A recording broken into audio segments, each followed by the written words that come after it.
Comme vous pouvez le lire, c'est une association humanitaire évangélique. Disons que c'est d'abord une association évangélique. L'aide commence toujours par un apport spirituel. C'est-à-dire, on fournit des Bibles, on fournit des traités, on fournit des livres d'édification. Mais d'abord, on annonce l'Évangile et ensuite, on vient en aide matériellement. Alors, comme vous pouvez le lire, allez par tout le monde prêcher la bonne nouvelle à toute la création. Cela s'adresse à tous les chrétiens. Nous sommes tous enfants de Dieu et en tant que tels, nous sommes appelés à aller par le monde prêcher la bonne nouvelle. Ce n'est pas une affaire de spécialistes, c'est une affaire pour tous. Il y a des pasteurs, il y a des évangéliques, des enseignants, on en a besoin, certes, mais l'ordre du Seigneur, c'est adressé à tout le monde. Alors, moi, si on m'avait dit ça, j'aurais dit, mais quel est mon champ? Alors, c'est simple. Je suis marié, donc j'ai une vie de famille. J'ai un travail et il y a l'Église. Voilà mes trois champs dans lesquels le Seigneur me met. La famille, l'Église, le travail et l'Église. Et demandons au Seigneur d'être ses témoins, d'être ses enfants. Peut-être que ça va aller au niveau lumière?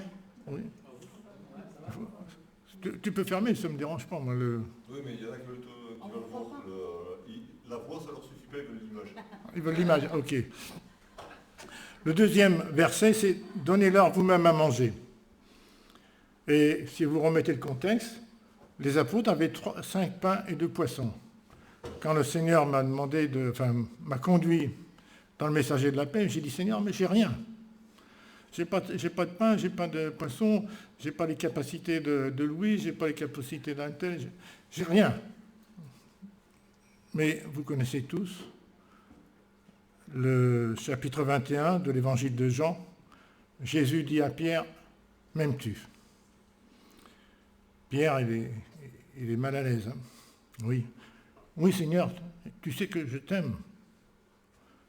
Oui, Seigneur, tu sais que je t'aime, mais j'ai rien. Et si vous lisez au verset 19, il est dit, Jésus dit à Pierre, toi, suis-moi. En russe, on dit, cette expression suis-moi, c'est idis za mnou. Et si je traduis littéralement, c'est viens derrière moi, c'est-à-dire colle-toi derrière moi. Et je préfère cette expression parce que, Seigneur, je ne sais pas où je vais, mais je me mets derrière toi et puis je ne mettais pas là où tu les mets. Et donc, c'est exactement, pour chacun d'entre nous, c'est la même chose. Suivons le Seigneur Jésus jour le jour, pas à pas, là où il va nous conduire. Voilà, ça c'est le premier point. Maintenant,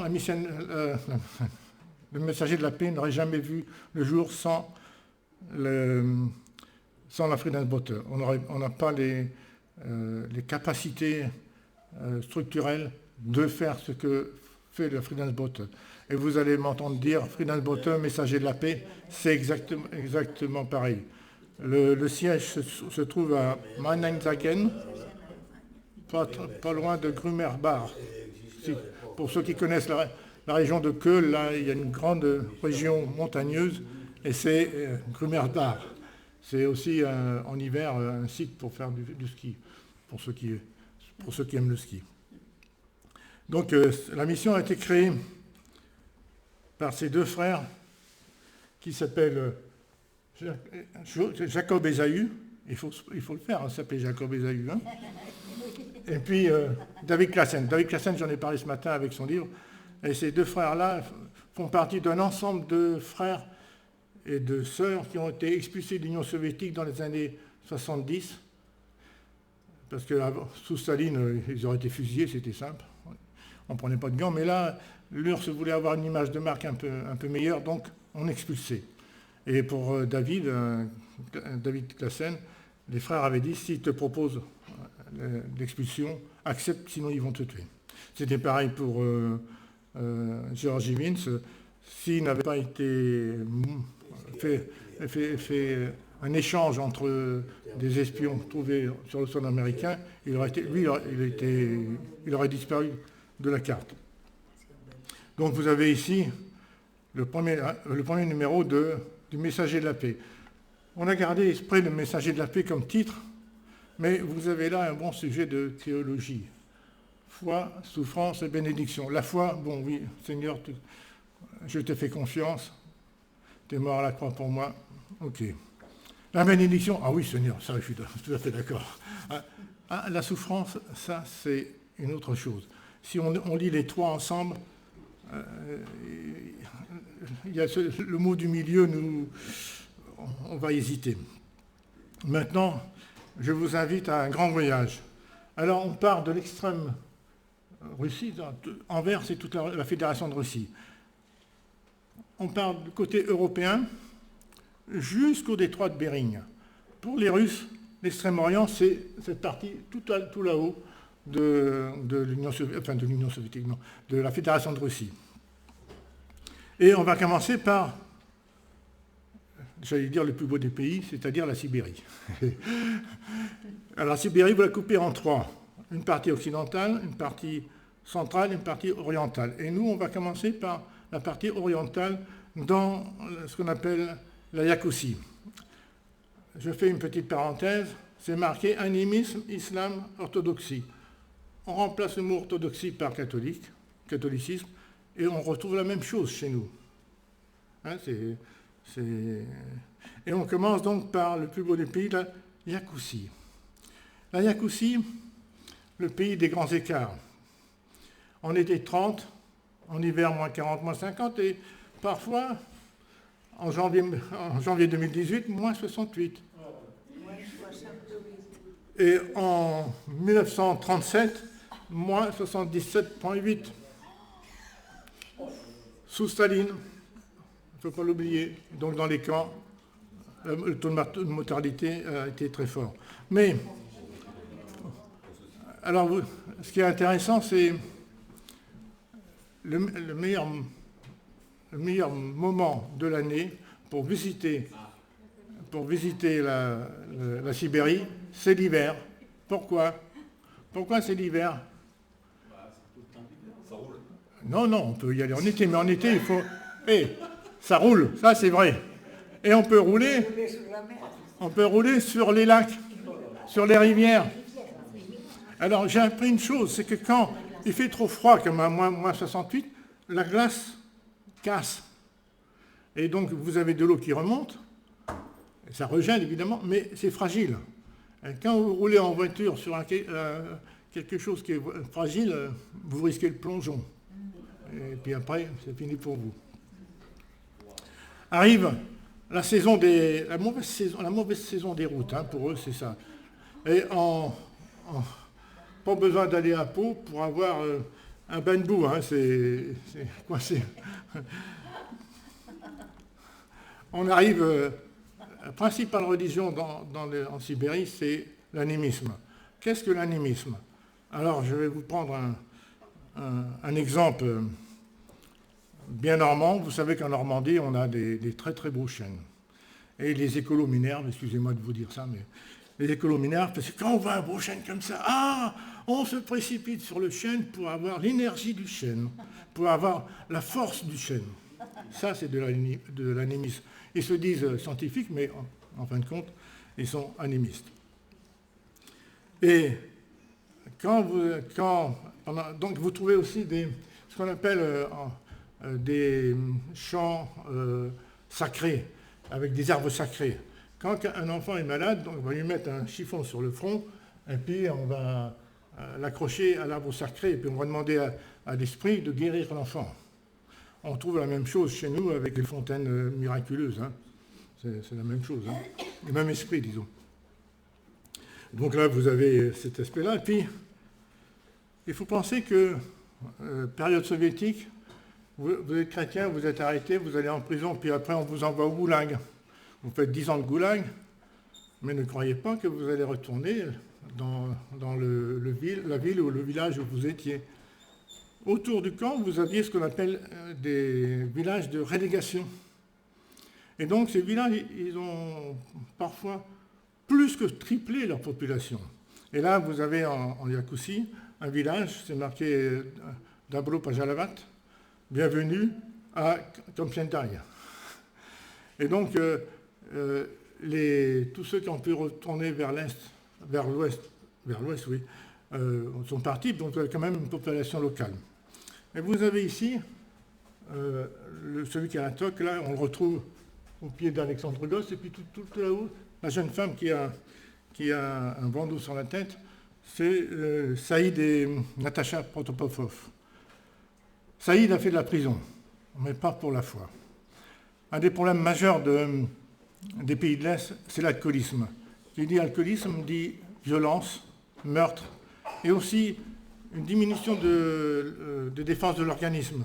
Si bien que certains villages sont pratiquement vides maintenant à cause de la tuberculose. Ils n'ont pas les moyens de s'acheter des médicaments, donc avec la tuberculose, si vous ne traitez pas, vous mourrez.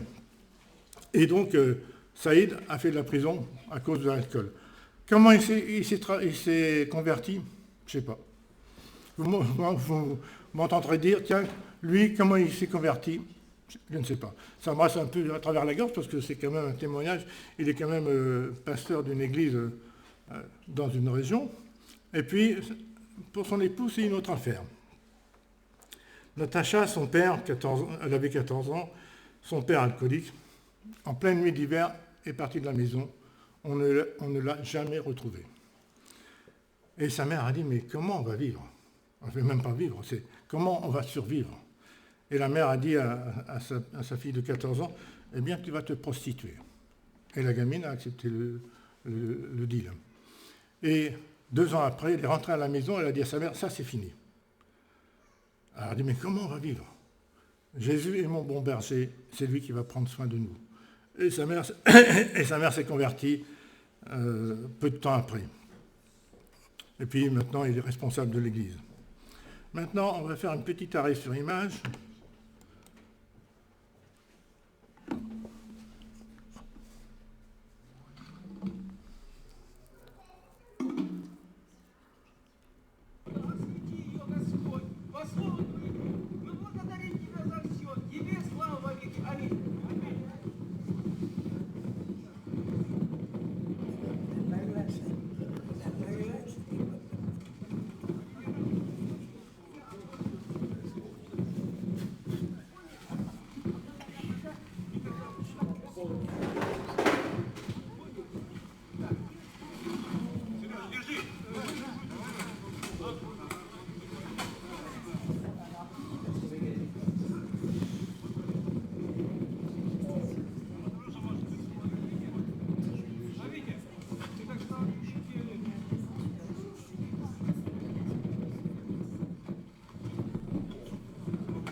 Ce qu'on entend comme bruit, c'est le vent.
Bien.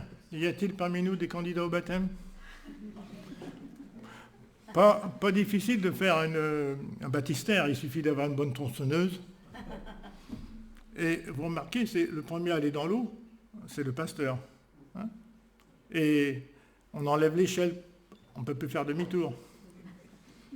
Tu as pris ta décision, tu as pris ta décision. Et donc maintenant, on va aller non plus à l'est, mais à l'ouest, dans la partie occidentale de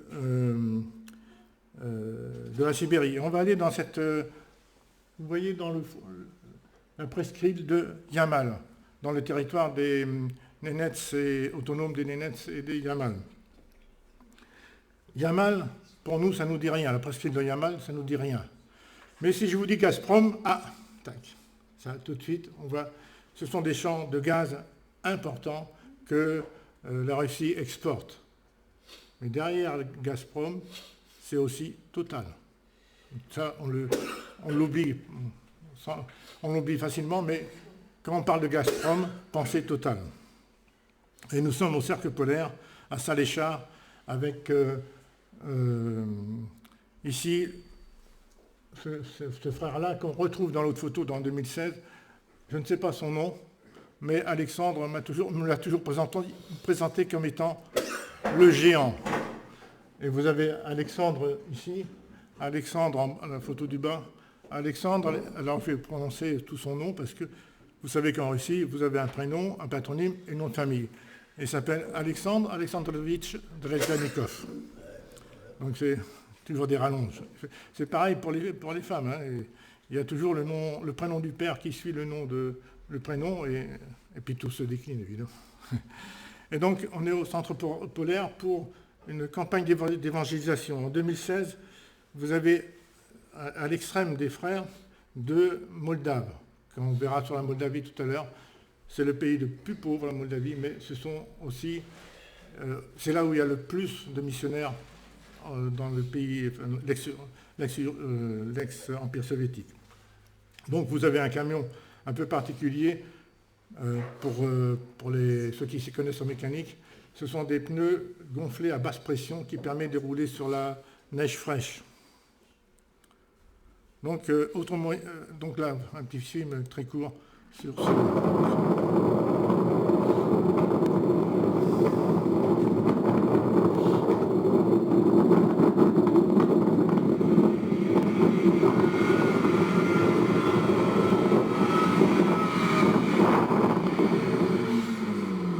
Le véhicule, c'est un tréport, un 6.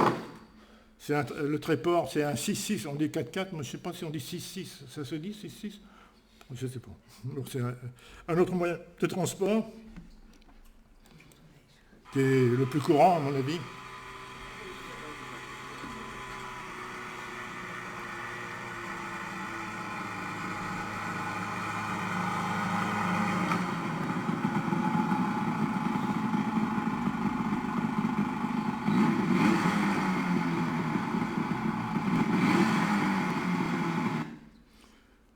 Vous avez le scooter et derrière vous avez le traîneau. Et quand vous êtes à l'arrière, bon, il fait froid, il y a le vent aussi, mais vous respirez aussi des gaz d'échappement. C'est ça qui est embêtant. Et surtout dans le territoire des Yamal et des Nénètes, les Nénètes, c'est une peuplade de nomades avec des troupeaux de rennes, c'est ça que je cherchais. Oui. Et donc, merci, il faut m'aider. Hein. Et donc, quand ils arrivent, ils y vont un peu au pif et ils vont à la recherche des troupeaux. Qui dit troupeau dit campement. Donc, un campement avec et maintenant avec les yourtes. Et maintenant, entrons dans la yourte. Excusez le montage, là, il est un peu fouillis, mais bon, vous avez l'instrument principal, c'est celui qui est au fond là-bas, c'est le poêle. Donc évidemment, il faut se chauffer. Hein. Et vous remarquerez ici, mais vous le voyez mal, mais on n'est pas sur la neige, on est sur un plancher amovible. Et donc vous avez en haut, ça sert à la fois de salon et de salle de chambre, donc avec des tapis et puis des petits matelas peu épais. Et au fond, vous avez la salle à manger. Qu'est-ce qu'on fait qu'est-ce que font les frères quand ils rencontrent des familles. Donc on va d'abord, on enseigne, on chante et on mange. Et un des principes de la mission, y compris pour moi, quand on va visiter les frères dans les pays de l'Est, il ne faut absolument pas peser sur les familles. Donc eux, ils emportent de la nourriture, des bibles, des traités, tout ça, mais et si on peut pêcher, là, vous voyez le frère en train de pêcher, nous sommes sur un lac, je ne connais pas le nom du lac, mais j'ai des petits films où il a un tarot, il creuse dans la glace pour avoir l'eau. Le tarot, il fait cette hauteur-là, il descend à peu près à cette hauteur-là. Donc la glace fait au moins 1,50 m. Donc un véhicule peut passer sans problème, hein, on peut rouler. Donc la meilleure saison pour aller en Sibérie, c'est l'hiver. Et donc là aussi, le frère que vous voyez sur les 3 images, là, c'est le même, il fait à manger pour tout le monde. Et vous avez le docteur Diviu, ici, qui est moldave, qui est responsable d'une clinique en Moldavie, et qui aussi est missionnaire. On leur donne un coup de main à couper. Tout ce qu'on peut faire pour les aider, il faut le faire. Et là, pour quitter la Sibérie...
Le refrain dit « Sur ta poitrine, Seigneur, je me tranquillise et mon cœur se calme. » Ce chant, je vais vous le passer tout à l'heure, il sera chanté à Mariupol dans une cave lors des bombardements. Donc on quitte la Sibérie et on passe dans la partie orientale. Vous voyez Moscou, vous voyez le mot Oural, vous tirez un grand trait et on arrive à Kazan, la capitale du Tatarstan. Et nous, on va visiter un frère, Viatki Poliani, le point bleu. Viatki Poliani est une petite ville de 40 000 habitants à peu près. Il fait partie de l'état de Kirov. C'est vraiment la pointe de l'état de Kirov qui sépare une partie du Tatarstan de l'Oudmourtie. Et c'est là que exerce Alexandre Drezhvanikov. C'est marqué sur la pancarte, Viatki Poliani, la ville à la gloire du travail. Il y a encore beaucoup de restes du communisme. Vous avez dans certains villages ou certaines villes, vous avez encore des statues de Lénine. La famille Drezhvanikov, tous engagés. Là, je connais le nom de tous les enfants, de Olga et Alexandre. Alexandre, il a un petit problème de santé, 98% de ses coronaires sont bouchés. Et lorsqu'il a fait pas une échographie, mais une coronographie, le docteur lui a dit « Mais vous êtes toujours vivant ?» C'était vraiment encourageant. Mais bon, ça ne l'arrête pas. Et donc, les enfants de Drezhvanikov participent aux colonies de vacances. On va y revenir. Mais l'église, là, vous avez l'église typique d'une église baptiste dans les pays de l'Est. Un ensemble, on peut aller à 200, 300 personnes. Un sous-sol où vous avez des salles pour les écoles du dimanche, mais aussi pour d'autres réunions. Vous avez aussi une cuisine, on n'a rien à leur envier, parce que c'est du matériel moderne comme chez nous, avec machine à laver, la vaisselle et tout ça. Mais impeccable. Et puis dans le haut, vous avez de chaque côté 2 studios pour les gens qui viennent de Sibérie, qui veulent s'arrêter, se reposer un certain temps. Mais l'église se transforme aussi en salle de noces, j'allais dire. Ce dimanche-là, c'était un dimanche spécial pour enfants. C'était la veille de la rentrée scolaire. Et donc, dans les églises, il y a une fête spéciale pour les enfants. Mais il y avait aussi un mariage. Et donc, tout de suite, ils ont transformé il y a eu le mariage, donc la cérémonie, puis après, tout a été transformé en salle de noces. Et là, tout le monde participe, hein, toute l'église participe à cette fête-là. Et au centre, c'était les mariés, donc vous aviez Sergueï et Diana, comme la princesse. Et c'est drôle, pour moi c'est amusant, parce que j'ai assisté à chacun à leur baptême. Sergueï, c'était en 2015, et Diana, c'était en 2018, et leur mariage avait lieu en 2019. Personnellement, je garde souvenir de ça. Avec Alexandre, on fait aussi, pour Alexandre, on ne reste pas les 2 pieds dans le même sabot, il faut évangéliser. Tant qu'il fait jour, on y va, il faut y aller. Et donc, à une vingtaine de kilomètres au nord-ouest de Vakepoliani, il y a un petit village avec ce grand bâtiment-là. Alors, ce petit village a une histoire un peu particulière. C'est que c'était un village composé de chrétiens dans les années 20. Tous les hommes ont été arrêtés sous Staline et aucun n'est revenu. Le propriétaire de cette petite usine de textile a réussi à s'enfuir, mais le bâtiment est resté à l'abandon. Et dans les années 90-2000, Alexandre, avec notre aide, a acheté ce bâtiment et transformé en église. Alors les églises, petites églises comme ça, c'est pas seulement une église le dimanche, c'est aussi, pendant les vacances, un centre aéré. Vous connaissez le principe du centre aéré, les enfants viennent le matin, ils repartent le soir, mais les parents ont la certitude que l'enfant sera nourri et, si besoin, sera habillé. Et dans les colonies de vacances, je vais le répéter plusieurs fois, à mon avis, 95% des enfants, quand ce n'est pas 98% des enfants, viennent de familles non chrétiennes. Les colonies et les camps dans les pays de l'Est, c'est vraiment quelque chose d'extraordinaire. C'est le terreau pour la suite. Et ça, c'est à Sosnovka. Pour nous, en tant que Français, on est attachés à ce petit village où il y a, à 5 minutes à pied de la maison de prière, un orphelinat de 800 enfants, de 0 à 18 ans. Et Alexandre avait l'habitude d'aller faire de l'évangélisation en accord avec la direction. Et à Noël 2016, 15 jours avant, la directrice lui a téléphoné en lui disant « C'est fini ça, je n'ai même pas le droit, moi, de parler aux enfants de Dieu, alors qu'elle était orthodoxe. » Donc, ça s'est tombé à pic parce que ce bâtiment, cette petite maison-là, elle a été achetée en 2014. 2015, ils ont fait les travaux. 2016, elle était fonctionnelle. Donc, si je ne vais pas à l'orphelinat, les orphelins viennent à cette maison. Et aujourd'hui, c'est une église de maison locale. Il y a une petite église qui est en train de se construire, non seulement avec les enfants orphelins, mais aussi avec des locaux. On voit quand même le résultat, le Seigneur travaille. Donc j'ai dit que les colonies de vacances sont vraiment importantes. C'est vraiment important. Vous avez en bas, là, ici, c'est marqué « Vibor, adviet, orientir ». Vibor, le choix. Je mets devant toi le chemin de la vie et de la mort. Adviet, la réponse. Quelle est ta réponse?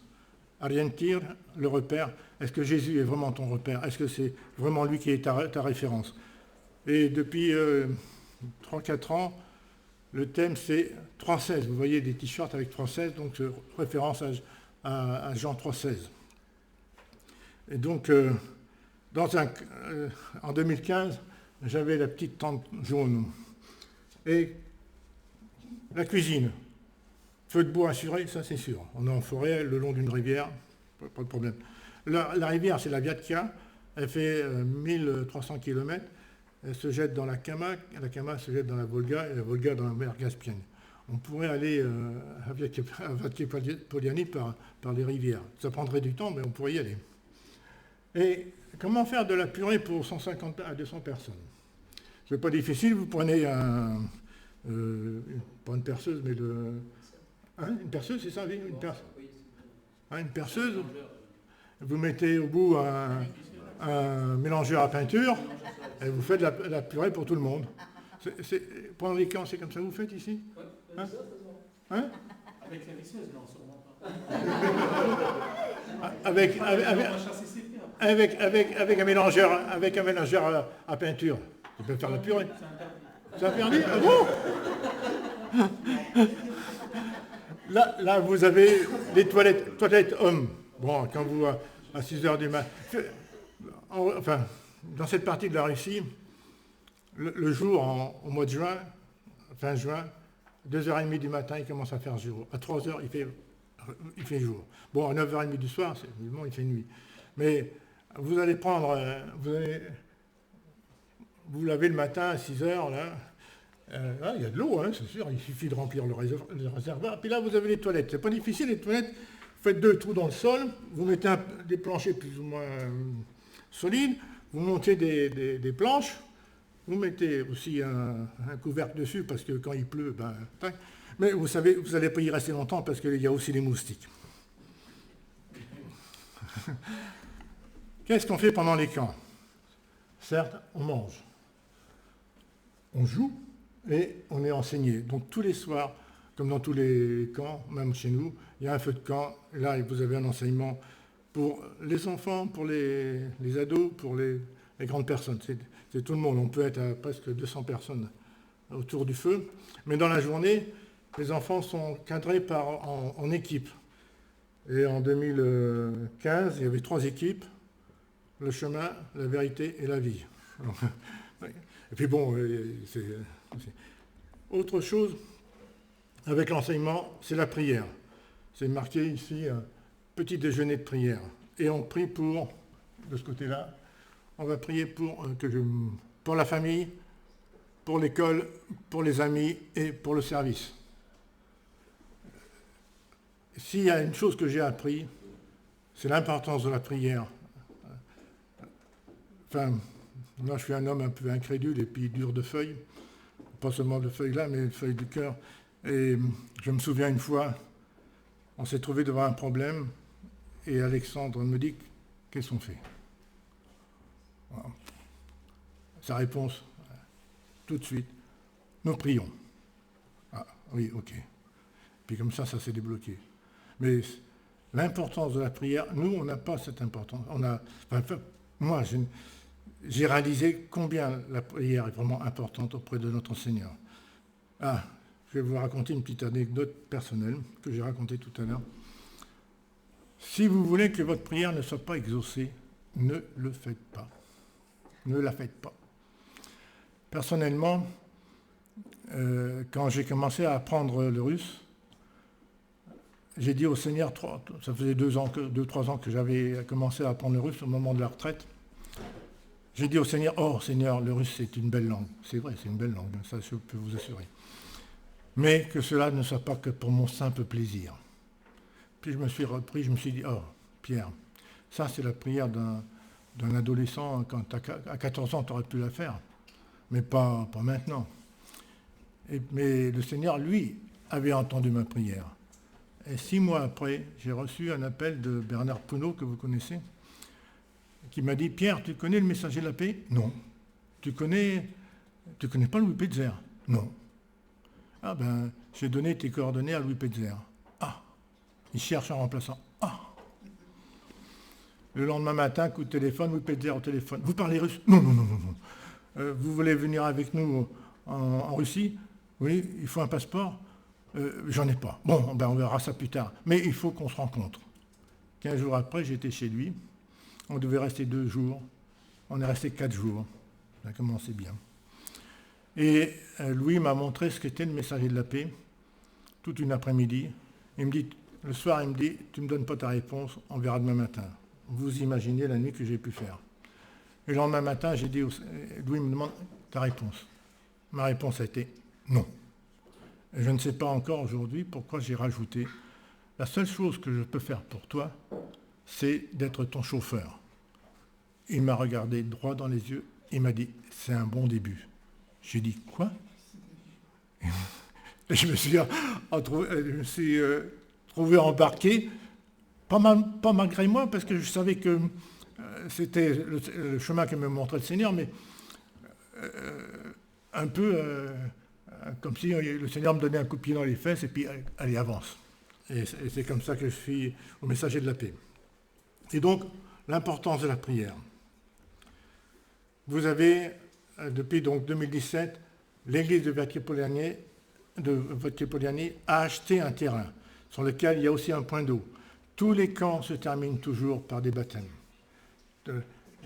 Alors, tiens, c'est pas toi Samuel, c'est lui qui est derrière. Hein? Emmanuel, bon. Les vacances scolaires, je parle des grandes vacances. Quand commencent les vacances scolaires en France?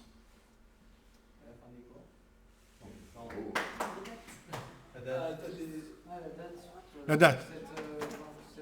Oui. Demande à tes parents d'aller en Russie ou dans les pays de l'Est, parce que les grandes vacances, qui s'appellent Caniculi, commencent fin mai, 28 mai souvent, jusqu'au 1er septembre. Et on se plaint en France que les enfants ont trop de vacances. C'est quand même fantastique, quoi. Donc les camps, c'est juin, juillet et un peu en août. Et donc, et là aussi, bien mettre dans notre tête que les camps, c'est 95% de familles non chrétiennes, et souvent des familles plus ou moins riches, enfin plutôt plus pauvres que riches, dont les parents savent qu'on peut confier l'enfant à ces gens-là, à ces chrétiens, parce que l'enfant va être nourri, il va être même habillé, hein, parce que par moments, certaines familles sont terriblement pauvres, et ils vont aussi recevoir un enseignement. Mais il y a des bonnes retombées par la suite. Je vais en parler un peu après. Mais pendant tous les ans, il a la visite de la police. Et là, c'était en 2015. C'était une commission qui faisait une enquête sur les sectes et autres. Et il ne rigole pas. Supposez que parmi les enfants, un enfant avait des parents divorcés. En Russie, vous avez un passeport dès votre naissance. Un bébé qui est né, il a un passeport. Et votre passeport va vous suivre toute votre vie. Hein, c'est notre carte d'identité, si on peut dire. Mais quand vous avez des camps, il y a des documents à remplir. Et si un des documents n'était signé que par un des parents, c'était tout le camp qui est fermé sur le champ. Et tout le camp. Ça, c'est quelque chose de terrible. Et puis, on ne rigole pas. Et donc, vous avez aussi, ici, c'était à Slutka, la visite les deux majors de gendarmerie. Le monsieur en bleu, c'était un membre du MVD, donc le ministère de l'Intérieur, chargé des sectes. Et en vert, ce brave homme était du FSB, Foi, Souffrance, Bénédiction. Non, FSB, Fédéral Naya, Subka, Biazan Posti. Et donc, l'ex-KGB. Parce qu'on a changé le nom, mais la structure n'a jamais changé. Ah, tiens, j'ai appris que ce n'est pas les Russes, c'est pas les Soviets qui ont inventé ça. Ça existait du temps du tsar. Les camps existaient déjà du temps du tsar. Ils n'ont fait qu'améliorer le système, si je peux dire. Et donc, dans les camps, qui se terminent par un baptême, et là, j'ai mis une photo d'un frère maintenant, à genoux, ils appellent ça la prière de repentance. Cet homme était retraité, et il accompagnait sa petite fille de 16 ans à un camp de jeunes. Et à la fin du camp, le dimanche de fermeture, il est venu devant tout le monde, il s'est mis à genoux et il a fait une prière de repentance. Ce n'est pas que les jeunes qui se convertissent, c'est même des personnes plus âgées. Et ce brave homme était colonel de gendarmerie. Et Alexandre disait, je l'ai souvent rencontré dans les couloirs de la police. Il ne m'a jamais interrogé, mais maintenant, il est mon frère et on fait de l'évangélisation ensemble. Et cette photo-là, quand il m'a envoyé la photo, Alexandre m'a dit, mission accomplie. Tous ces enfants se sont convertis et servent le Seigneur. C'était le dernier. Donc ça, je vais passer un peu. L'importance de l'enseignement. C'est systématique dans le pays de l'Est. En plus des camps, vous avez des week-ends spéciaux. Et là, c'est un week-end de jeûne. Ils en font 6 par an. Et alors, ce qui m'a plu, moi j'ai assisté une fois à un week-end de jeûne. Bon, c'est vrai, il y avait plein de jeunes, mais j'ai trouvé qu'il y avait aussi des jeunes qui avaient des cheveux blancs. J'ai dit, tiens, comme jeune, c'est... Mais pour Alexandre, il faut enraciner l'enfant et l'enfant adulte aussi dans la parole de Dieu. L'importance de la parole de Dieu pour eux, c'est vraiment quelque chose de primordial. Et j'ai vraiment aimé ce matin parce que c'était le psaume 119, c'est le psaume qui parle le plus de la parole. Et ça, c'est vraiment... Seigneur, que la parole soit ancrée dans nos cœurs. Donc, c'est aussi avec Alexandre de l'évangélisation. Là, nous sommes en Outmourti, donc à 120 km de Viatepoliani, chez Benjamin. Alors, Benjamin, je voudrais vous le montrer un peu mieux. Il est ici, c'est l'homme qui est à côté de Ivan, là. Alors, cette maison-là, elle est particulière. Lui, Benjamin, habitait à Moscou, et son frère est tombé malade. Il est mort d'une cirrhose, donc alcoolique. Son frère s'est converti peu de temps avant de mourir. Ses dernières paroles ont été pardonne-moi Seigneur. Et au lieu de retourner à Moscou, ils ont vendu Moscou et ils ont repris la maison de son frère et il en a fait maintenant une maison de prière. Et maintenant, il y a une petite église qui est en train de se monter autour de lui. C'est vraiment assez extraordinaire. Et avec Alexandre, on va, je suis allé avec eux aussi, on va dans des petits endroits, des petits villages où vous avez la route centrale du village, c'est de la route de terre, mais au moins, on installe une sono, on chante, les gens viennent et on annonce la parole de Dieu. Là, les routes à asphalte et à massage. Bon, les grands axes, c'est pas de problème, c'est comme chez nous pratiquement. Bon, parfois il y a des nids de poules, mais bon. Mais vous avez les autres routes en terre. Et là, c'est les routes à massage, parce que, bon, là, il faisait sec, c'était bien. Mais quand c'est pas sec, ou même quand c'est sec, on roule comme les Russes, quoi. Ah, il y avait un trou, plouf. Alors, à l'avant, la ceinture est obligatoire, mais à l'arrière, surtout dans un minibus, pas besoin de mettre une ceinture. Si bien que vous avez le dos qui part à droite, qui part à gauche, ben, vous avez un massage. De quoi vous vous plaignez? Et pour terminer la Russie, on pire.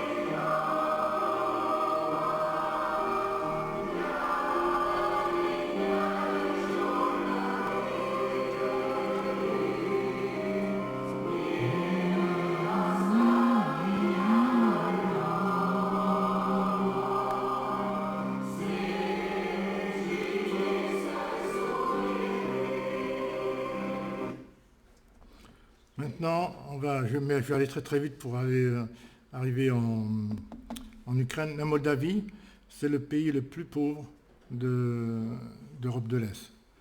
Mais c'est le pays aussi qui envoie le plus de missionnaires. Donc cette carte-là, pour situer où se trouve la Moldavie. L'Ukraine d'un côté, et donc au sud, la Roumanie de l'autre. Vous avez cette partie verte qui s'appelle la Transnistrie, qui est séparée par la rivière le Dniepr. C'est un territoire russe. C'est pour ça que je suis un peu étonné des événements qui se passent actuellement. C'est que normalement, pour moi, en une semaine, le problème de l'Ukraine devait être réglé complètement. Et en fin de compte, ça fait 6 mois que ça dure. Et cette armée-là, russe, de 100 000 hommes, elle n'a pas bougé. Et on m'a dit que le général qui se trouve à la tête de cette armée, il se trouve très bien en Transnistrie. Pourquoi se bouger? Ça, c'est les mystères de Dieu. C'est peut-être vrai, c'est peut-être faux, j'en sais rien, on ne peut pas vérifier. Mais cette armée-là ne bouge pas. Et c'est vraiment quand on passe d'un endroit à l'autre, là, cette partie-là, c'est la partie russe. Quand on voit la rivière à droite, c'est la Moldavie, à gauche, c'est la Transnistrie. Et vous avez des tanks, une frontière avec des tanks, hein, les gars, c'est la Kalachnikov à portée de main. Hein. Et quand on est allé, le frère qui conduisait a dit on y va pour 1 heure. Oui, pas plus. Donc on est allé et puis on est revenu. Bon, la Moldavie, je vais passer assez rapidement. Là aussi, c'est des routes un peu particulières. Elim. Par contre, là, Elim, c'est un gros bâtiment, vraiment quelque chose d'énorme parce qu'à l'intérieur, vous pouvez avoir 400 enfants. Et pour avoir 400 enfants un dimanche, ce sont des bus qui font le ramassage. Alors, vous voyez, c'est marqué, que je dise pas de but, non, c'est cette photo suivante. Donc, c'est marqué sur la photo, Jésus a dit, venez à moi, vous tous qui êtes fatigués et chargés, et je vous donnerai du repos. Et d'autre côté, c'est marqué, je suis le chemin, la vérité et la vie. En Moldavie, les frères montrent la couleur. Et donc, ce sont des vieux bus qui chez nous, seraient déjà à la ferraille, mais chez eux, ça marche bien. Bon, pour les démarrer, ça pose un problème, mais c'est pas grave. Et avec Vassili, on a fait le travail d'un pasteur. La plupart des personnes que vous voyez, c'est des personnes récemment converties, mais dans un milieu très très pauvre et gangréné par l'alcoolisme. La photo du haut, là, le monsieur et la dame. Le monsieur n'est pas converti, mais elle est convertie. Elle a été mariée une première fois et son premier mari l'a tellement tabassée qu'elle s'est retrouvée à l'hôpital.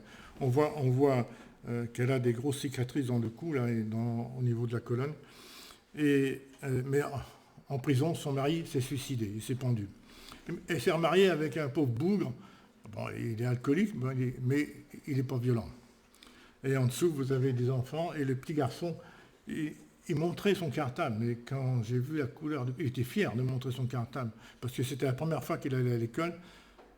Je ne sais pas si nos enfants auraient accepté un tel cartable. Mais lui, il était content d'aller à l'école avec un cartable. Et la jeune fille à côté, là, elle venait de se convertir à un camp de jeunes et avec un beau-père et une mère alcoolique. C'était vraiment terrible. Heureusement que Vassili fait ce travail de suite qui est vraiment important. La femme au milieu, une femme, 4 enfants, 4 pères différents. Elle aussi, elle s'était convertie peu de temps auparavant, donc un travail de suivi.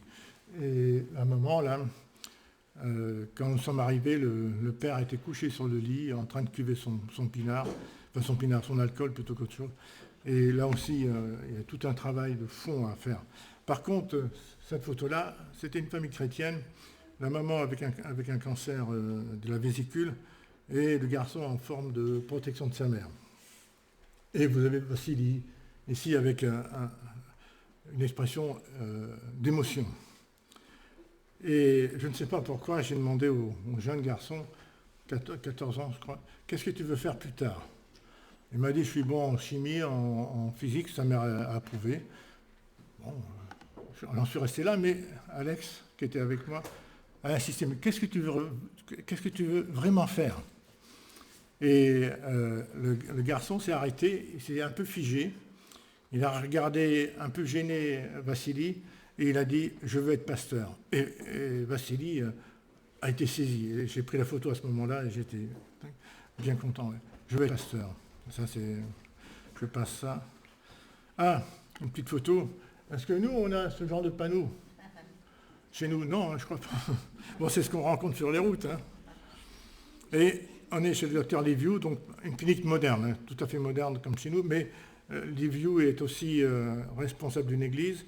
Et le véhicule, là, est un véhicule, ce qu'ils appellent la clinique mobile. Et quand vous avez peut-être pas remarqué, mais sur la carte de la Moldavie, il y avait plein de petits points rouges, bleus et verts.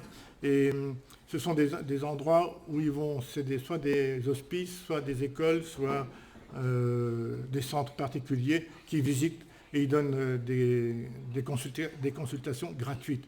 Il y a un cardiologue, un gynécologue, un médecin généraliste et puis des infirmières.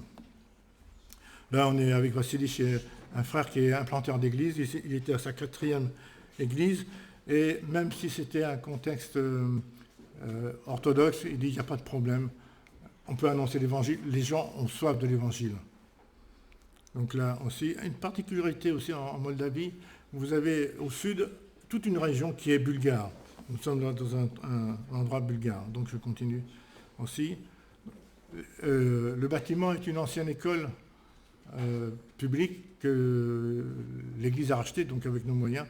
Et le pasteur était vraiment un pasteur pauvre, qui n'avait pas honte de dire que la chemise qu'il avait et le pantalon et les chaussures venaient de la Fedensbote.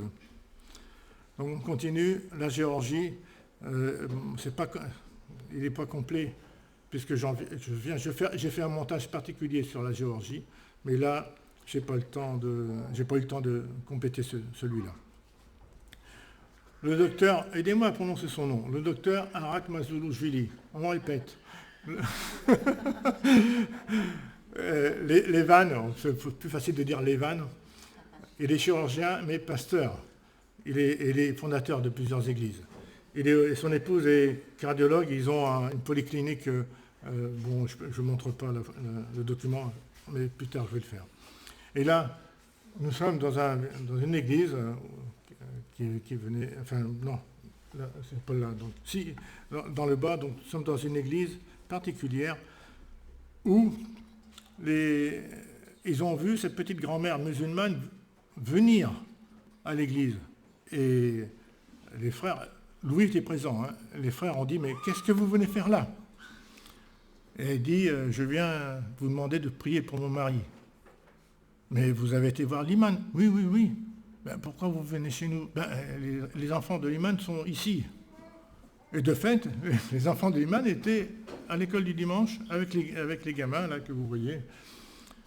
Et petite histoire.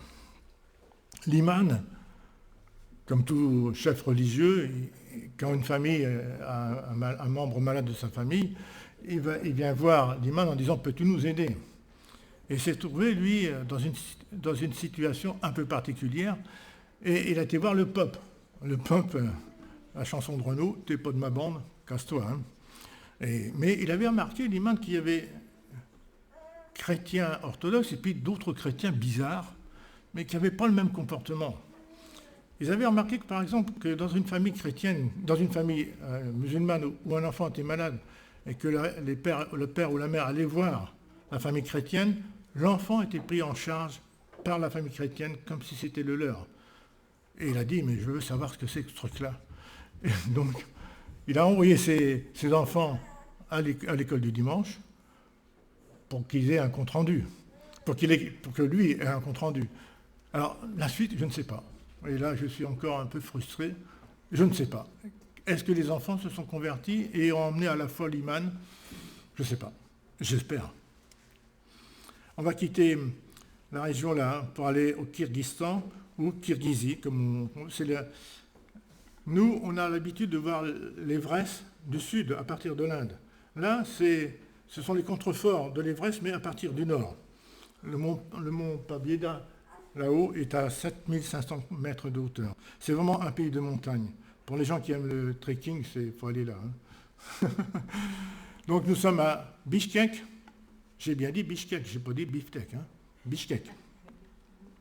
Et Bishkek, c'est la capitale, une grosse capitale à mon avis, peut-être 2,5 millions, 3 millions d'habitants. Et le pays est composé à 95% de musulmans, 93% de musulmans, 5% d'orthodoxes, et puis les autres.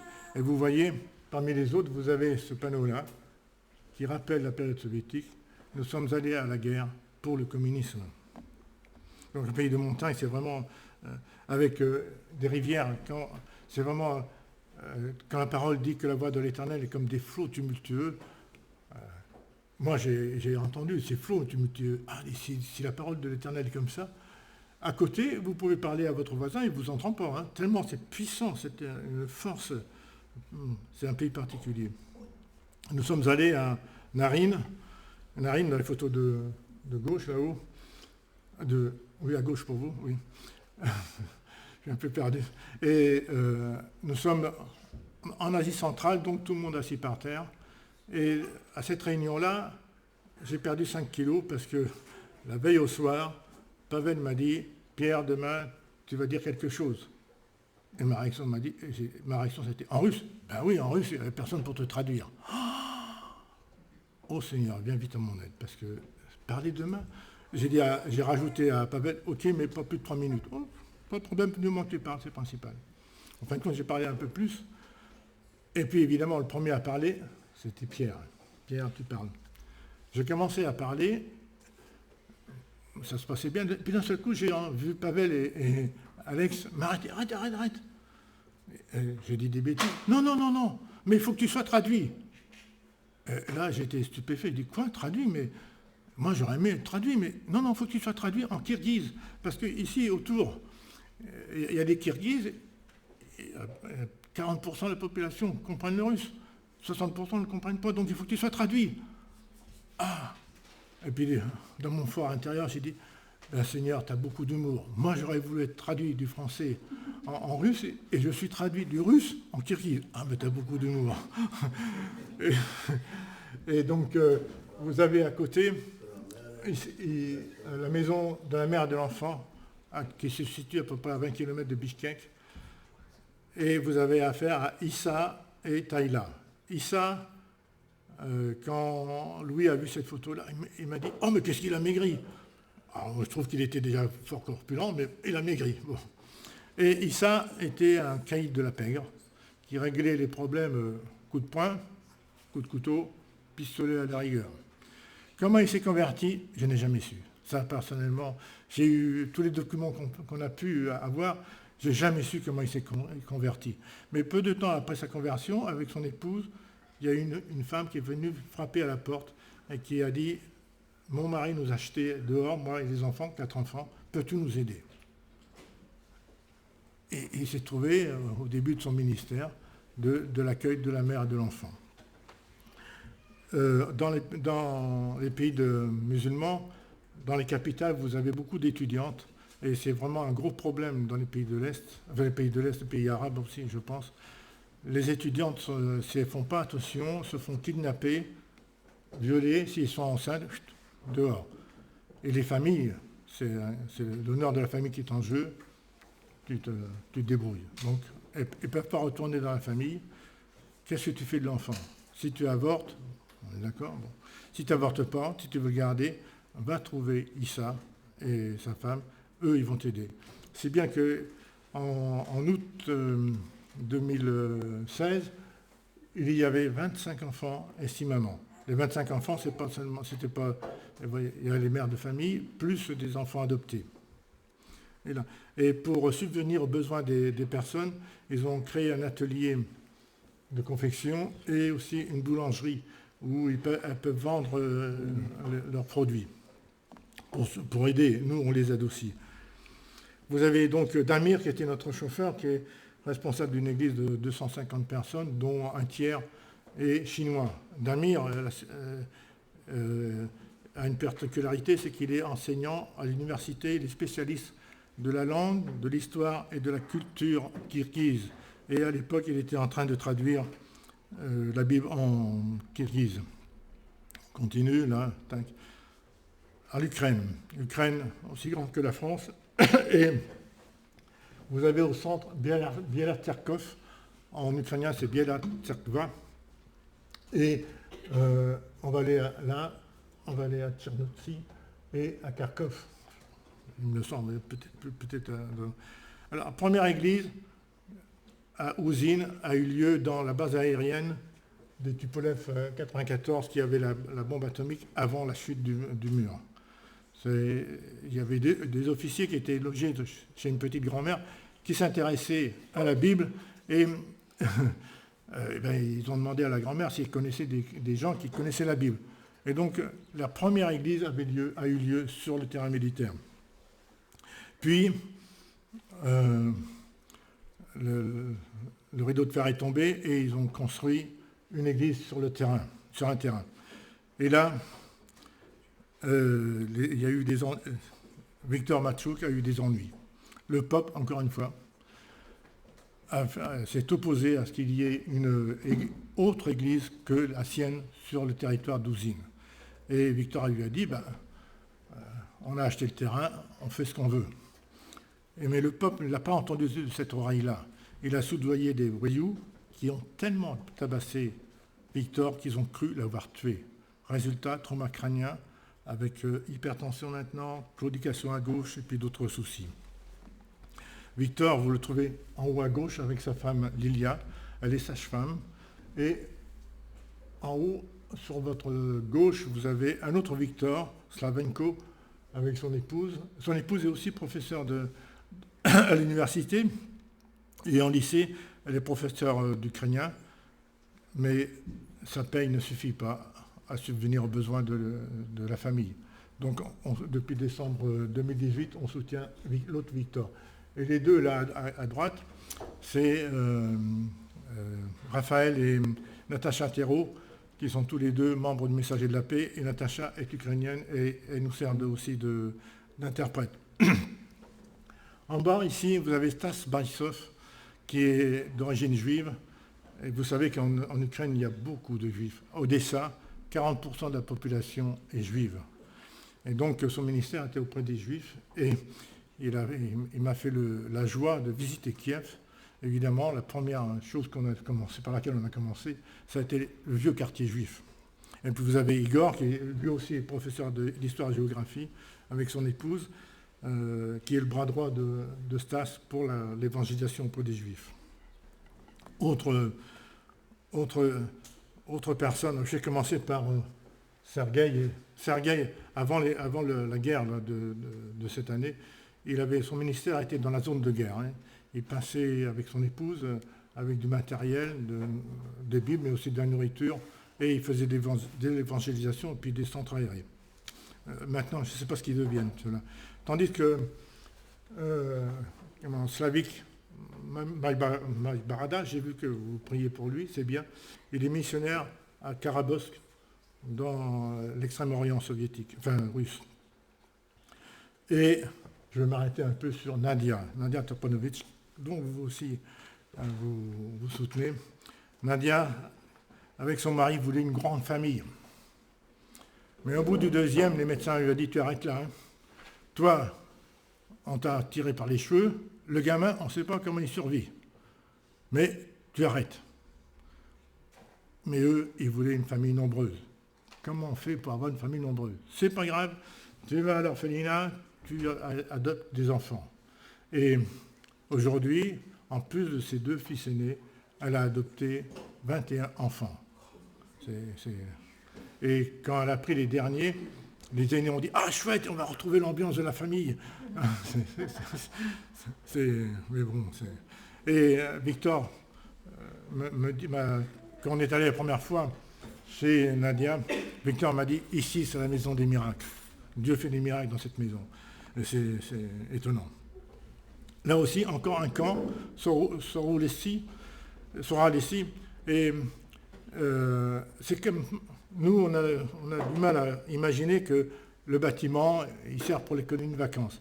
Mais dans les pays de l'Est, un bâtiment, il faut le rentabiliser au maximum. Si bien que ça sert pour les grandes vacances, pour les colonies de vacances, non seulement pour l'église d'Ouzine, mais aussi pour d'autres églises. Une fois que le camp va durer 8 jours, ils partent, une autre église revient, et ainsi de suite. C'est pendant toutes les vacances, mais c'est aussi utilisé pendant la période scolaire. Ils font des camps pour les femmes veuves, par exemple, pour les jeunes, un week-end spécial. Et pendant les vacances d'hiver, il y a toujours du monde. Là, je vais passer un peu. Et on continue. Le centre Pabieda, c'est un centre qui a été créé en 2012. Entre 2012 et 2017, 60 personnes sont passées par ce centre. Alors, c'est un centre de réhabilitation pour alcooliques et narcotiques drogués.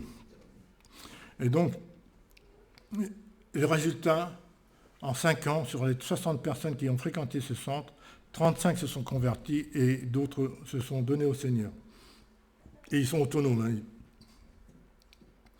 Donc on va maintenant ici dans les Carpates chez Piotr Natasitch. Piotr, comme vous pouvez le dire, pionnier des Carpates, pasteur, évangéliste, fondateur d'église et responsable du centre de vacances de Staché.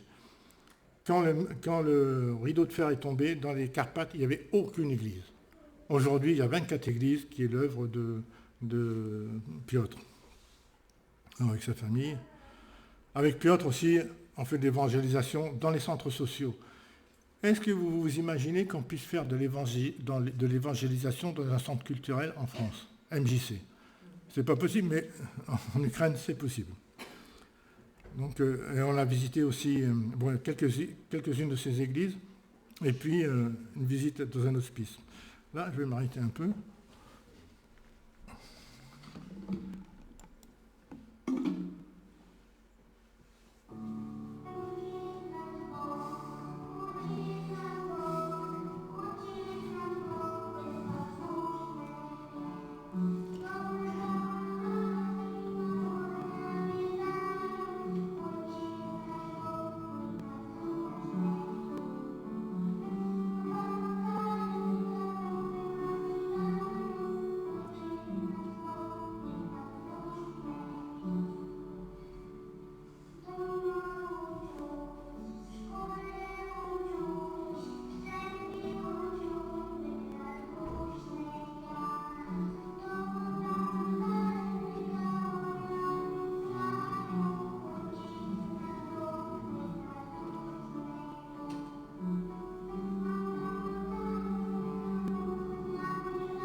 Est-ce que tu imagines ton petit là chanter devant tout le monde comme ça? Moi, les miens, ça aurait été pas possible. Mais on voit le chant, c'est vraiment c'est culturel chez eux. Des petits, on chante. Vous avez les Russes, mais surtout les Ukrainiens et les Géorgiens, ils chantent, c'est vraiment dans leur culture. Et quand j'ai vu ça, mais c'est fantastique parce qu'ils ne sont pas gênés, et on chante normalement, ça rentre dans la culture. Et donc maintenant, on passe à Kharkov. Alors, je ne comprends pas pourquoi les médias parlent de Kharkiv, mais parce que Kharkov a toujours été russe. Dans cette région-là, on ne parle pas ukrainien, on parle russe. Pourquoi dire Kharkov, Kharkiv, je ne comprends pas.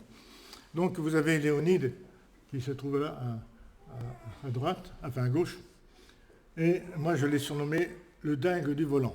Excusez-moi de l'expression, mais vous avez vu la ceinture, il conduit là, la ceinture est derrière, parce que ça le gêne, et donc comme ça au moins ça ne change pas. Hein. Et il conduit comme un dingue. Et avec les Canadiens, mais il ne va pas doubler là, il ne va pas doubler là. Eh bien si on double, tac, mais c'est là que j'ai appris que j'avais un grand Dieu qui me gardait. Et le soir, j'ai dit à Léonide, mais pourquoi tu conduis si vite? Ah, Pierre, quand j'avais 18 ans, donc période soviétique, j'étais au volant d'une voiture. Dans ma voiture, j'avais des Bibles, des traités et des livres. Alors, période soviétique, on vous trouvait avec des Bibles, c'était le ticket direct pour le goulag. Et vois-tu, dans mes rétroviseurs, j'ai vu un gyrophare qui s'est avancé rapidement, et par un mégaphone, on m'a fait comprendre qu'il fallait que je m'arrête. Qu'est-ce que tu veux? Aujourd'hui, ils me poursuivent toujours. Ah, quand j'ai entendu ça, j'ai dit, ah, je comprends. Son église servait d'entrepôt pour la zone de guerre. Mais maintenant, c'est différent. Slavansk, on est allé avec lui dans la zone de guerre, mais à une vingtaine de kilomètres du front, donc on était à peu près en sécurité. Et on a été visiter cet hôpital pour enfants IMC, c'est-à-dire infirme moteur cérébral. Et vous voyez, les enfants, en 2014, les matins étaient à même le sol, et en 2017, ils étaient dans des lits. Quand vous pensez que le petit gars, là, il a 14 ans. Donc c'est vraiment quelque chose... Le petit, là, si il n'avait pas ce pouf, il serait par terre. Le pouf le maintient debout, enfin debout, si je peux dire, droit. Et pour Léonide, c'est un champ d'évangélisation et aussi une aide matérielle, non seulement avec des vêtements, mais aussi avec de la nourriture. Là, je passe ce truc-là. Et avec, un peu plus loin, entre Kharkov et la zone de guerre, il y avait la famille Nikolaïenko, Pavel que vous trouvez ici. Et tout a commencé avec sa fille Natacha ici. Natacha, quand elle a eu 18 ans, elle a dit à son papa, « Papa, je veux adopter des enfants. » Oh. Ma fille, calme-toi d'abord, on va prier, on va jeûner. 2 ans après, Pavel était trouvé Natacha. « Tu veux toujours adopter des enfants ?»« Oui, viens avec moi. » Ils sont allés à l'orphelinat, elle a pris 3 enfants. 6 mois après, retournée à l'orphelinat, elle a pris 3 enfants. 6 mois après, elle est retournée à l'orphelinat, elle a pris 3 enfants. Et quand elle s'est mariée, elle avait déjà 9 enfants. Sa sœur Tania, quand elle a vu ça, elle a dit à son père, moi je veux faire comme Natacha. Et elle a adopté 10 enfants. Les parents, quand ils ont vu ils ont été touchés par l'exemple de leur fille, ils avaient déjà 8 enfants et ils ont adopté 9 enfants. Vous imaginez ce que ça peut faire comme église. Et Pavel, il est aussi menuisier, mais il est responsable d'une église et plus qu'une église. Donc là, vous avez l'église, avec les enfants devant, mais vous allez mieux comprendre plus tard. Une église un peu particulière, Christos Vaskries. Pour vous, ça ne veut rien dire. Mais pour les Russes, comme pour les Bulgares, enfin comme pour les gens de l'Est, à Pâques, vous entendrez les gens dire Christos Vaskries. Et vous répondez Vaistina Vaskries. Christ est ressuscité, en vérité, il est ressuscité. C'est le mot, enfin c'était l'ancienne salutation des chrétiens autrefois. Christos Vaskries. Et donc l'église et l'école qui se trouve à côté s'appelle Christos Vaskries. Et en 2017, à l'école, il y avait 105 enfants. École chrétienne, évidemment, hein, c'est des chrétiens qui se débrouillent. Avec Pavel, on a été faire le travail de pasteur. Donc vous avez à gauche, la petite grand-mère, sa maison est à droite. Regardez le toit, et je n'ai pas osé mettre d'autres photos. C'est vraiment la misère. Et je me suis dit, en sortant de cette maison, je dis, Seigneur, si les frères n'interviennent pas, elle ne peut pas passer l'hiver. Hein. Ça, c'est les conditions dans lesquelles elle était, terribles. Et c'est pareil, là, on était dans un immeuble de la période soviétique. Là aussi, si vous aviez vu dans quel état était la cuisine, et puis l'autre, c'est une dame qui avait un enfant IMC. Hein. Et là, je vais terminer et puis après on va passer rapidement sur autre chose. C'est l'église, Christos Vaskries.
imaginez, quand nous on est arrivés un peu en retard, l'église chantait, quel impact, enfin moi ça m'a saisi, rentre, tous ces enfants, et puis ils y vont, hein, on ne chante pas du bout des lèvres, hein. Les adultes derrière, les enfants devant. Tristan, tu imagines là, plein d'enfants. Pourquoi pas? Pourquoi pas? La bonne volonté, quand elle existe, et j'ai souligné volontairement, est agréable en raison de ce qu'elle peut avoir à sa disposition. Ça, pour moi, c'est vraiment important. Et non de ce qu'elle n'a pas. Car il s'agit non de vous exposer à la détresse pour soulager les autres, mais de suivre une règle d'égalité dans la circonstance présente. Votre superflu pourvoira à leurs besoins. Car j'ai eu faim et vous m'avez donné à manger. J'ai eu soif et vous m'avez donné à boire. J'étais étranger et vous m'avez recueilli. J'étais nu et vous m'avez vêtu. J'étais malade et vous m'avez visité. J'étais en prison et vous êtes venu vers moi. Quand? Toutes les fois que vous avez fait ces choses à l'un de ces plus petits de mes frères, c'est à moi que vous les avez faites. Merci pour votre accueil, vos prières, vos encouragements. Le messager de la paix, c'est aussi une revue trimestrielle, une lettre email, un courriel et un site. Donc là, je termine rapidement pour aller sur aujourd'hui, spécial Ukraine. Alors, Pierre.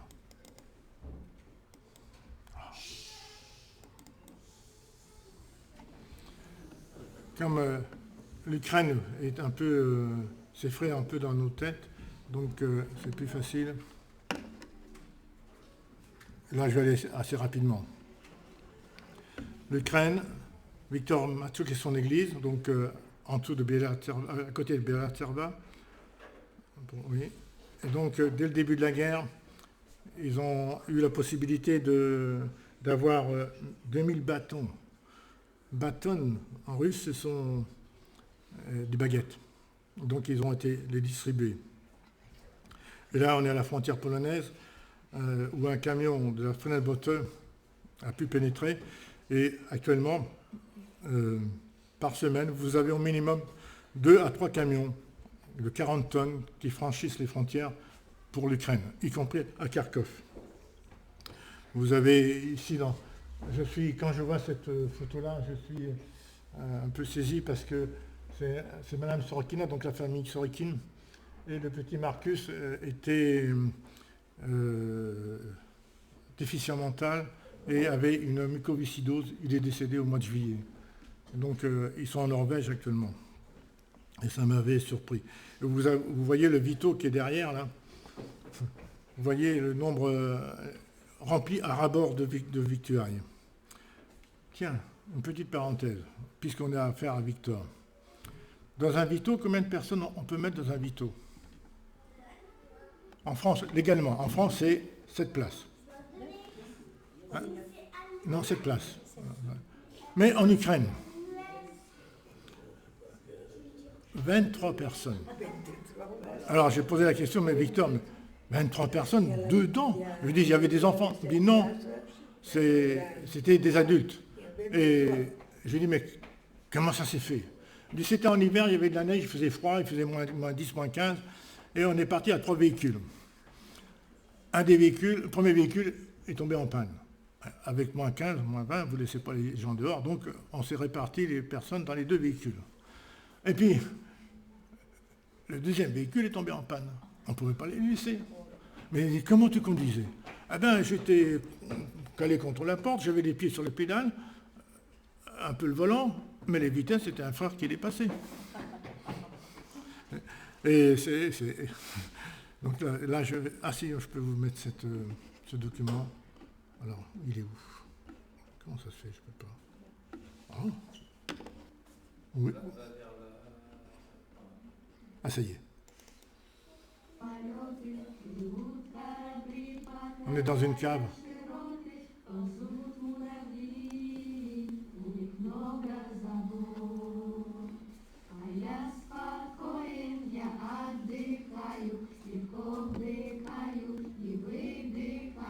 Я знаю слово одно от Бога, для счастья нужно совсем немного.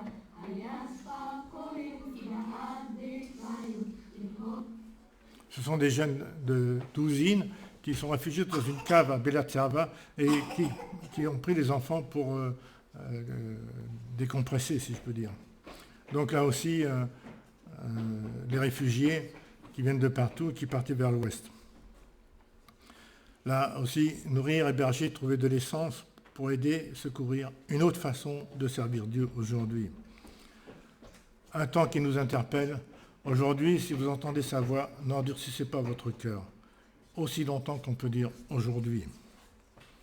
Un camion de la Friedenbote avec Sacha, le chauffeur, et j'aimerais bien qu'on sorte un livre sur les chauffeurs de la Friedenbote parce qu'ils ont beaucoup de choses à dire, à mon avis. Là aussi.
Continue. Piotr d'un Carpath. Là, je vais passer ça aussi. Donc, accueillir, nourrir les réfugiés, les fugitifs, ils peuvent le faire qu'avec notre aide.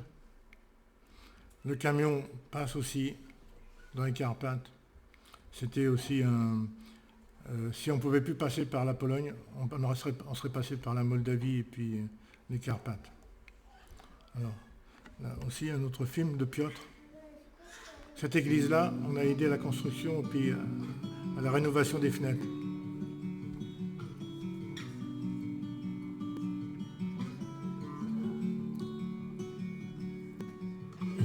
I'm sitting on my own with the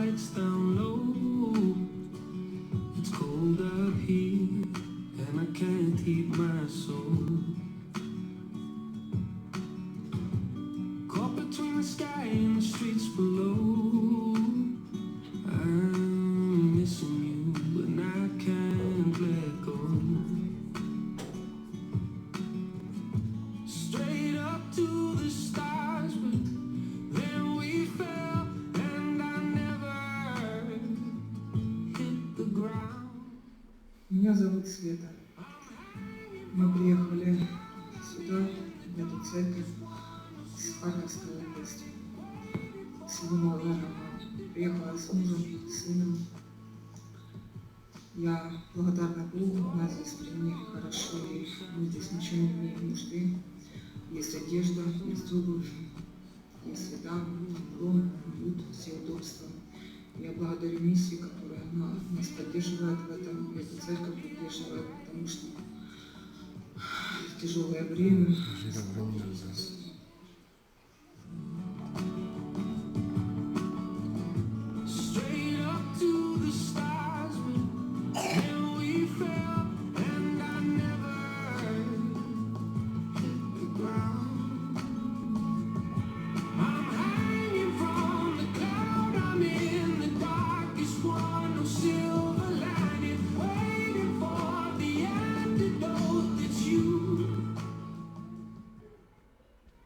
Намагаємося підбадьорювати один одного, допомагати, послужити Боже один одному. І маємо чудову можливість при цьому допомагати нашим близьким, нашим друзям, просто всім іншим людям навколо, які потребують допомоги, завдяки тим ресурсам, які Бог нам посилає через наших друзів, через наших знайомих, братів і сестер. I'm hanging from the cloud, I'm in the darkest one, no silver lining, waiting for the antidote that's you. I'm hanging from the cloud, I'm in the darkest one, no silver lining, waiting for the antidote that's you. Piotr. Between the sky and the streets below, I'm missing you, and I can't let go. À la frontière moldave aussi, donc je rappelle où se situe la Moldavie. Les frères aussi ont participé à l'aide aux réfugiés. Donc,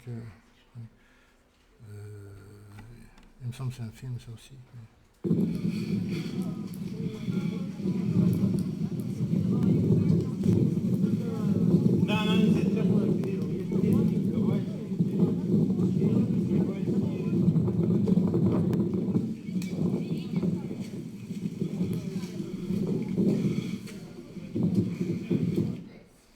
On continue. À l'œuvre jour et nuit. Et là, un autre endroit de la Rome. Oui, à Mariupol.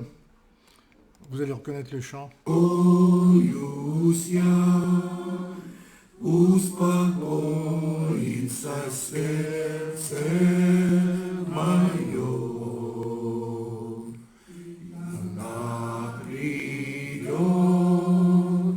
твой последний час, верю, примешь меня к себе. У твоей груди успокоюсь я, успокоится сердце мое. C'était le chant que chantaient les frères dans la yourte, si vous vous souvenez. Donc Kharkov, avec Léonide Katchov et son église, Pavel Nikoyelenko. Destruction, et la maman la pleure son fils de 15 ans. Aide alimentaire et spirituelle. Et si vous vous souvenez, dans les lettres d'information, Léonide disait « Mais qu'est-ce que je fais là et où est ma chair de prédicateur ?» Et il était étonné qu'ils entendaient les bruits de guerre de chaque côté, des gens se rassemblaient autour de lui pour entendre la parole de Dieu, et il avait l'impression que c'était pour eux un refuge, alors qu'ils étaient dehors. Les lettres d'information de Léonide sont vraiment touchantes.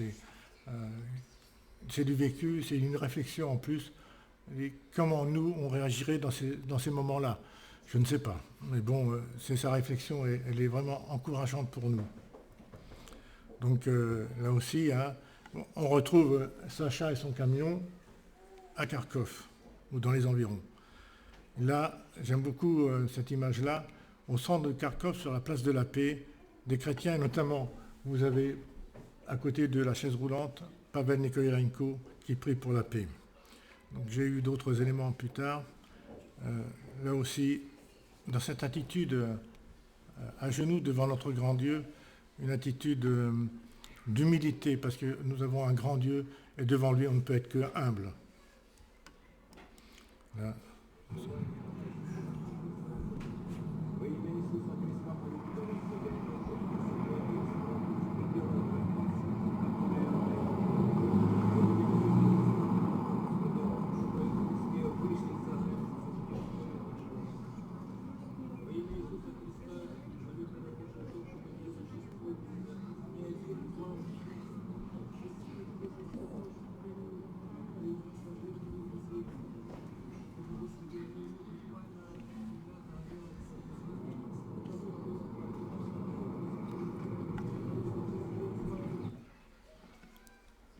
Jusque-là.